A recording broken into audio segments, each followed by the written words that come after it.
Salut tout le monde, j'espère que vous allez bien, c'est votre bon vieux Sunejin qui est là pour proposer le Wrestling News d'aujourd'hui avec deux informations importantes. Il y avait deux pay-per-view de la WWE qui avaient lieu avec donc NXT TakeOver Chicago et donc eh bien, le deuxième, vous le savez, il y a eu un Wrestling Show, d'ailleurs merci d'avoir été aussi nombreux, le Backlash et avec le résumé du show. Mais débutons donc avec NXT TakeOver Chicago. Le show a débuté avec la victoire de Roderick Strong sur les Sanity, c'est-à-dire Eric Young, avec un running knee strike. Le deuxième match était pour le titre britannique de la WWE. Et c'est bien Pete Dunne, et oui Pete Dunne qui récupère la ceinture face à Tyler Bates.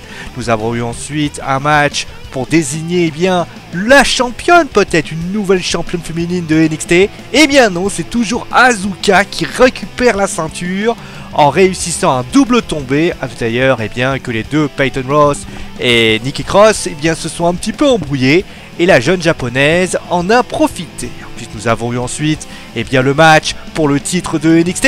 C'est Hideo Itami qui ne peut malheureusement pas réussir à garder, à récupérer cette ceinture. Il est d'ailleurs très frustré d'ailleurs pendant le combat. Et d'ailleurs après le combat, il a tout simplement fait retourner le vestiaire. Puisque oui, c'est Bobby Roode, Glorious Dignity. Et bien de la part de Bobby Roode, qui donc eh bien, reste toujours champion de NXT. Et donc on termine avec les titres par équipe. C'était un match de l'échelle entre les DIY et les champions Author of Pain.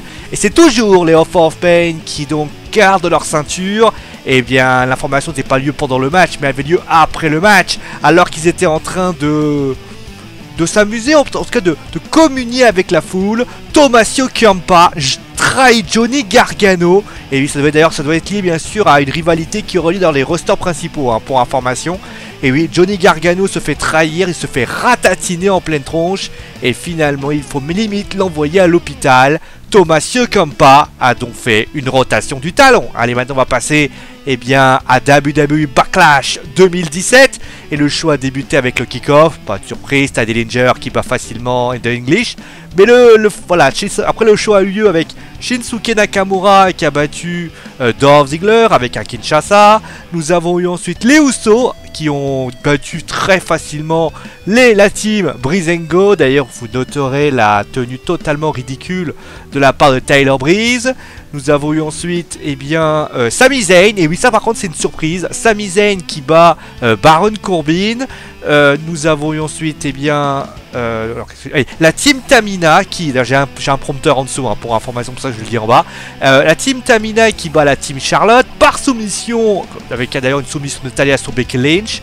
Luke Harper qui bat Eric Rowan. Et enfin main event, et sans déconner, si vous aviez imaginé la victoire de Jinder Mahal, vous êtes tout simplement des génies, puisque oui, Jinder a remporté ce match et est donc devenu le 50e champion de la WWE avec l'intervention des Singh Brothers. Il a permis notamment d'avoir le Fullness Slam.